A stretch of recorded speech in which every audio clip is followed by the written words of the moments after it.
Mormonism with the Murph, where we do a fair and objective analysis of the Church and its truth claims, its history, doctrine, and policy.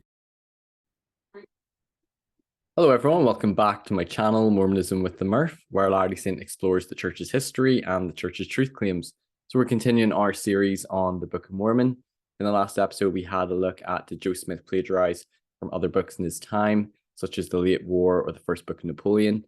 Go back and watch that episode if you haven't. In today's episode, we're going to be looking at did Joseph Smith plagiarize from his own father's dream, putting it into the Book of Mormon as Lehi's dream, and the similarities and parallels between the two dreams, Joseph Smith Sr.'s dream and Lehi's dream. We'll be looking at maybe some of the critical arguments and perspectives and some apologetic responses. So let's have a dive in. Okay, so I've got some slides about Lehi's dream versus Joseph Smith Sr.'s dream. This is the full account of the dream I have on this page.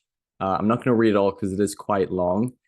This was supposedly Joseph Smith Sr. had this dream in 1811.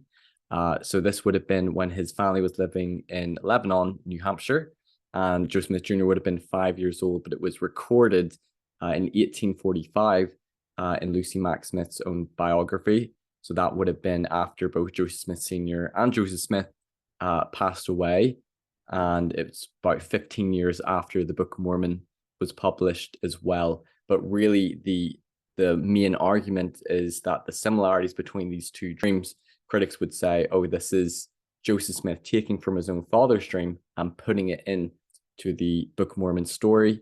Apologists would view it as, well, maybe it's the Book of Mormon influencing the language and the retelling that Lucy's giving 15 years later. But I'm going to go to the next page, and I have an infographic here on the screen, and it shows the similarities between Joseph Smith Sr.'s dream in 1811 and Lehi's dream in the Book of Mormon in 1830. So you can compare sort of like the phrasing and the verses.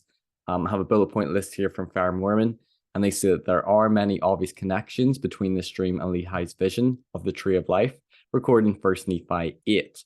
So some of the things which are similar between the two dreams are such as a desolate field representing the world, a narrow path, a river of water, a rope running along the bank of the river, similar in function to the rod of iron, a tree with dazzling white fruit. Joseph Sr. desires that his family should partake the fruit also, a spacious building filled with people who are mocking those who eat the fruit. Joseph Sr. and his family ignoring the mocking. The fruit represents the love of God. The building represents the world. And if you read through the account of Joseph Smith Sr.'s dream, you know, the parallels are they're striking. Like, you can't deny that one of these texts is influenced by the other, that they're plagiarizing or borrowing from the other text. And the question is, did Joseph Smith steal or plagiarize from his own father's dream if Joseph Smith is the author of the Book of Mormon? And does this then show that this is a 19th century text? And that's what we're going to be sort of diving into a little bit deeper. So sort of a critical perspective on Lehi's dream versus Joseph Smith Sr.'s dream. This comes from LDS Discussions, and he says, it is undeniable that the two accounts are incredibly similar. But what makes this really interesting is that Joseph Smith Sr. was a Universalist who believed that everyone would be saved. And that was part of the sort of contention that they had in the Smith's home. Lucy Mack Smith, and I believe might have been Hiram and William, leaned more towards Presbyterianism. Joseph Smith obviously didn't really side with the Presbyterians, and he leaned more towards Methodists, as he talks about in his history. But Joseph Smith Sr. was a Universalist, believing that everyone could be saved. That is why he did not join any religions in his time, and that caused tension in the family, as Lucy Mack Smith preferred the Presbyterian Church. What historian Dan Vogel points out is that Joseph Smith makes an interesting change in Lehi's dream. In Joseph Smith Sr.'s dream, the water is pure and was endless, which makes sense with a Universalist belief that everyone would be saved. Not only is the Book of Mormon incorporating Joseph Smith Sr.'s Tree of Life dream, but Nephi, via Joseph Smith, is correcting Joseph Smith Sr.'s interpretation of the dream. Joseph Smith is using the Tree of Life vision in the Book of Mormon to correct his dad's interpretation of his own dream, to convince him not everyone will be saved. This parallel is very striking. Nephi is reinterpreting Lehi's dream. So Nephi's father, which parallels Joseph Smith, correcting Joseph Smith Sr.'s dream by telling him that not everyone would be saved, and that he did not notice that the stream was actually filthy and was separating the wicked as a representation of hell. Because in the Book of Mormon, Lehi in chapter 8, tells his family about the vision, Lehi's dream of the tree of life. And Nephi desires to, know sort of concerning the dream and the things his father saw. And he has his own experience where, he sees an angel and the angel is explaining to him the interpretation of his father's dream. And Lehi, I don't believe, talks about how the river represents like the depths of hell, but that was told to Nephi by the angel. And if you believe Joseph Smith is the author, Dan Vogel's sort of theory or perspective is that this is Joseph Smith correcting his own father's dream, because his own father's dream was universalist, that everyone would be saved. But in Joseph Smith correcting his own father's dream, you have the river being, the depths of hell, that some will go to hell, dividing the righteous from the wicked, if that makes sense. A little bit complicated. But this is another area where we can see Joseph Smith's fingerprints on the text, as surrounding influences are embedded into the text of the Book of Mormon. The most common apologetic response to the competing visions is that Lucy Mack Smith was incorporating the Book of Mormon into her retelling of Joseph Smith Sr.'s dream, because Lucy Mack Smith did not write her account until 1845, after the Book of Mormon was produced. And we're going to read a little bit more about those apologetics. But certainly to critics, this is clear evidence. Joseph Smith is plagiarizing from his own father's dream. Lehi's dream and Joseph Smith Sr.'s dream, there are just too many parallels, similar phrasing, similar motifs. It's undeniable, and they would see this as evidence that Joseph Smith is the author. But let's look at some of the apologetics. So this comes from debunkingthecsletter.com. So they say dissimilarities are also present, supporting that, rather than plagiarism, God could teach similar principles through dreams to worthy recipients across generations and continents. So they're saying that it could be possible that maybe they both had similar or identical dreams. I know to my skeptical mind, I would probably think, well, it seems more likely that maybe Joseph Smith is just taking from his own father's dream, putting it in the Book of Mormon, rather than Lehi and Joseph Smith Sr. having identical dreams. That seems very convenient, I suppose possible.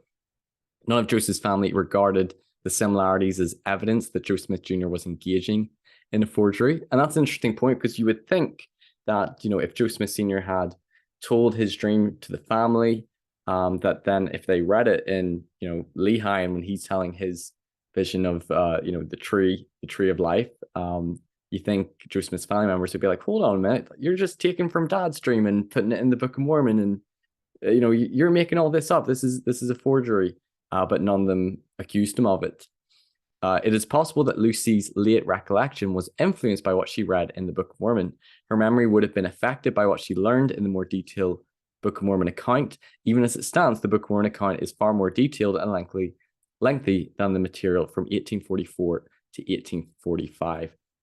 So they're saying that perhaps it could be likely that because the Book of Mormon came first before Lucy's recollection and dictation of Joseph Smith Sr.'s dream, that perhaps her memory of it and the language that she's using, they could have both maybe had some similarities in the dreams, but just how similar, nearly identical they are, they're arguing that Lucy, her recollection may have been influenced by the Book of Mormon and Lehi's dream, and that's where the borrowing is coming from.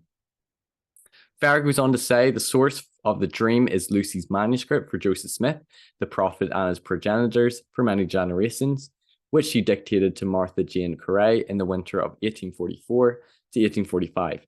Note the date of Lucy's dictation, more than 15 years after Joseph Smith Jr. dictated the Book of Mormon. Dreams are notoriously ephemeral.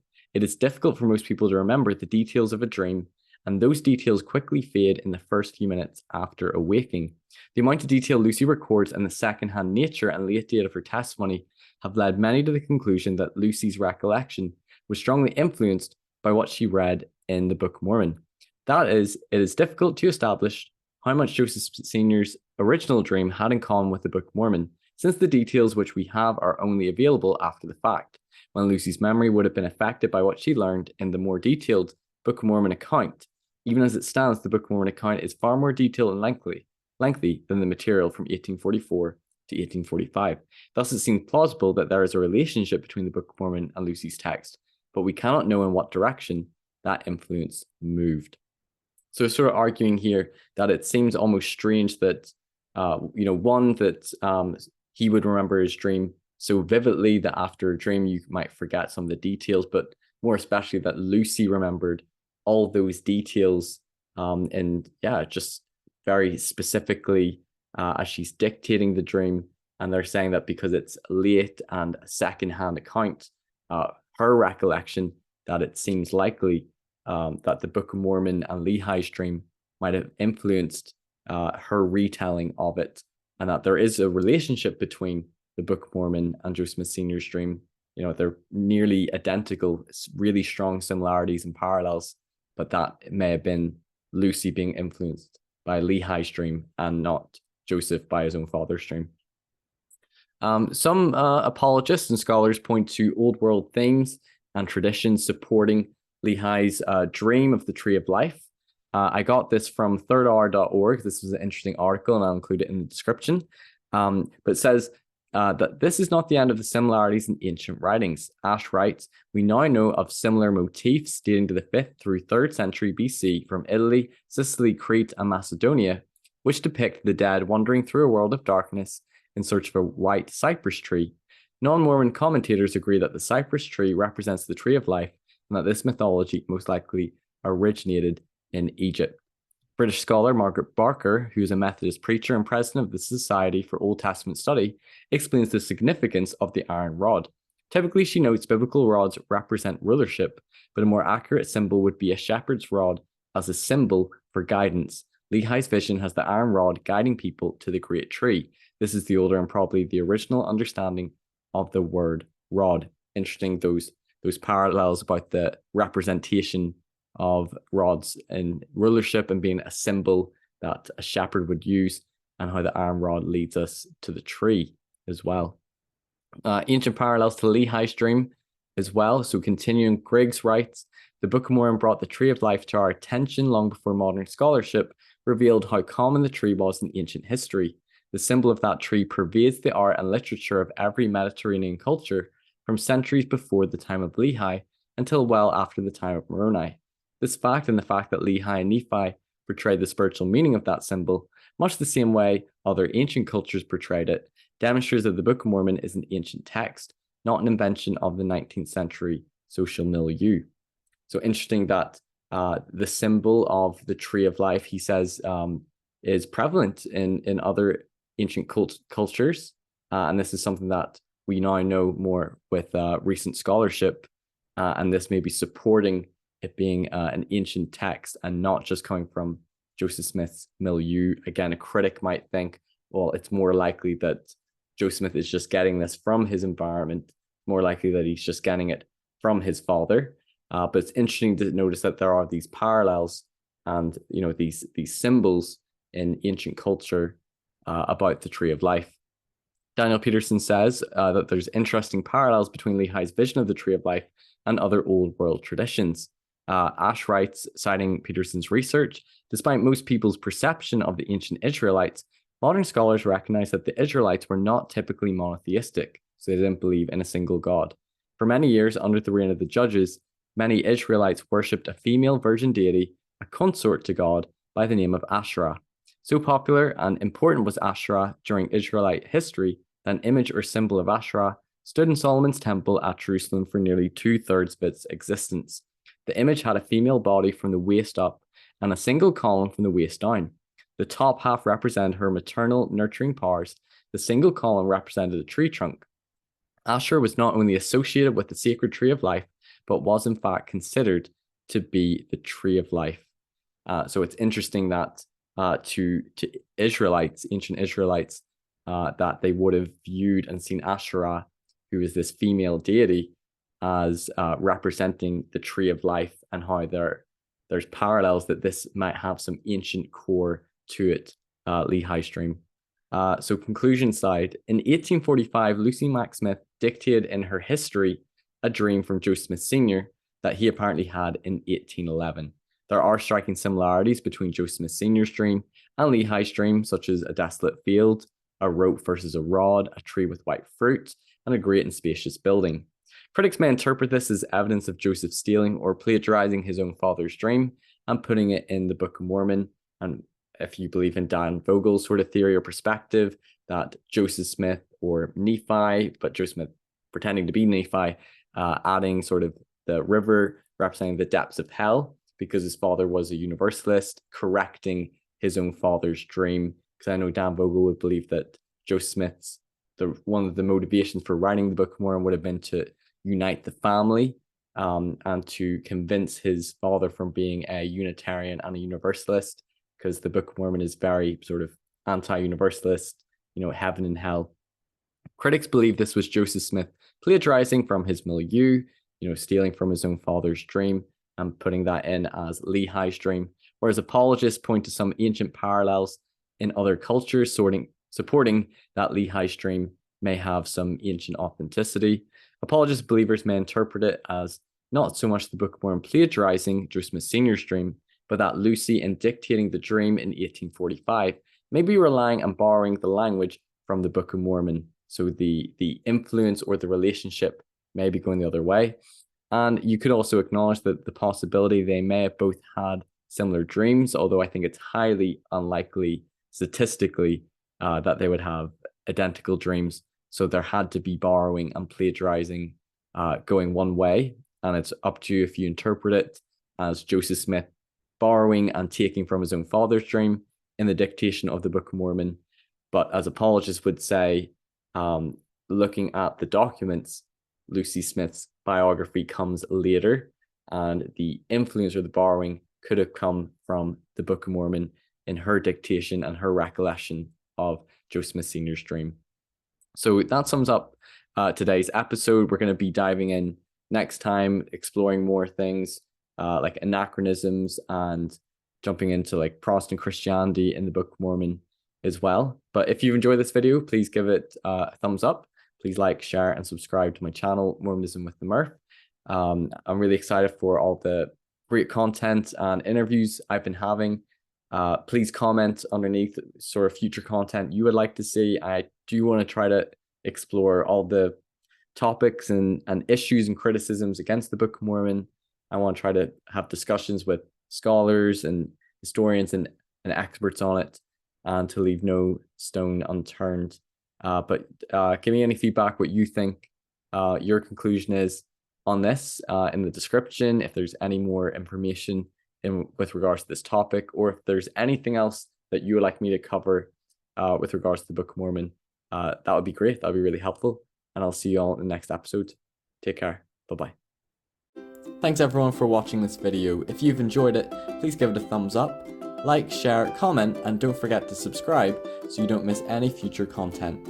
You can listen to my episodes on podcast form on Anchor or Spotify, and you can also follow me on Facebook, Twitter, Instagram, and TikTok. If you care to donate, you can via my PayPal or Patreon. Thanks for joining Mormonism with the Murph. Take care. Bye-bye.